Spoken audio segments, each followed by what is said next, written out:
been different quarterbacks running the show in the last couple of years. So was anything different today having the rookie out there? Nah, we're confident, in Paxton and Austin. And, if Trey's ready to go, he's going to be ready to go. But we're confident with anybody we got back there. It takes 10 guys to make his job easier, and we have to do our job. Does the offense change at all when it's Paxton opposed to Trevor? It didn't change last week, so I wouldn't expect it to change this week.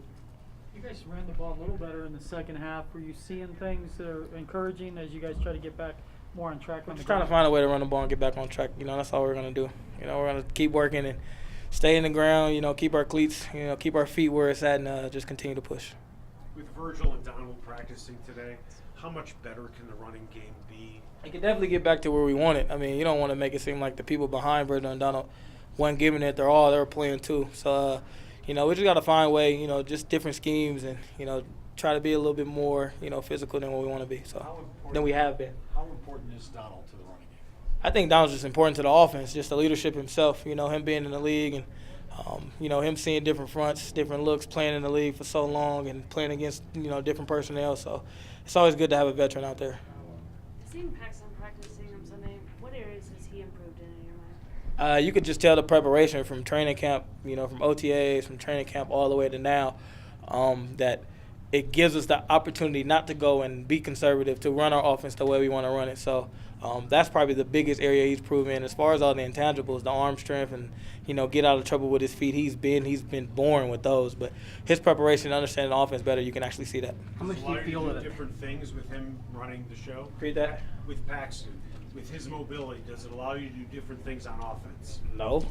Trev got first downs with his feet. I mean, it's not like, Paxton is Michael Vick, So, I mean, they both can get out of situations with their feet, and we're happy to have that. What do you see from the Falcons' run defense on film? Well, they're disruptive and physical, just like Tampa. It must be an NFC South thing because Carolina was the same way. So, they're very disruptive, very strong up front.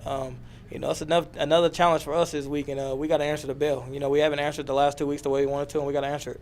CJ, you were saying during training camp that you would point certain things out to the quarterbacks, whether it's protections or whatever. Does that happen during games, or is that mainly a practice thing? It happens. It happens. I've kind of been backed off, eased off, especially, letting Trev get his feet wet. And he got his feet wet. He's more comfortable now. Paxton, if he does play this week, let him get his feet wet. You don't want to bombard him with a whole bunch of things. His first actual start, if that's possible to happen. So I'm just going to do my part. And, when Kubiak or Rico tells me, this is something that he might miss, go ahead and let him know, then I'm going to let him know. CJ, how comfortable have you felt running to the right side with Ty Sambrailo over there, and what have you seen from Ty? I felt good. I mean, you could tell he's getting his legs back under him. It's been a year since he played, so he's definitely improved from week to week, and it's just good to see him back out there. We all know how hard he worked for us, so it's just good to see him back out there. Is it any different, like catching the ball from Lynch versus Simeon? Does it feel different, faster, harder? I won't know. I think I called a pass from Paxton last week. Called some passes from Trevor. If it hits both your hands, the old Madden rule. John Madden used to say, if it hits both your hands, you got to catch it. What does it say about this offense and this team that 4 different quarterbacks over the course of what is now a 9-game winning streak going back to last year? Just, the 10 guys, a great defense. That always helps. And then the 10 guys on offense doing their job, to make the quarterback job easier. People say it's a quarterback-driven league, and, all our quarterbacks have played well with their opportunities. So if we continue to do our job, the way we know we can do it, it makes their job that much easier. Okay, thanks, CJ. Thank you. Hey, CJ.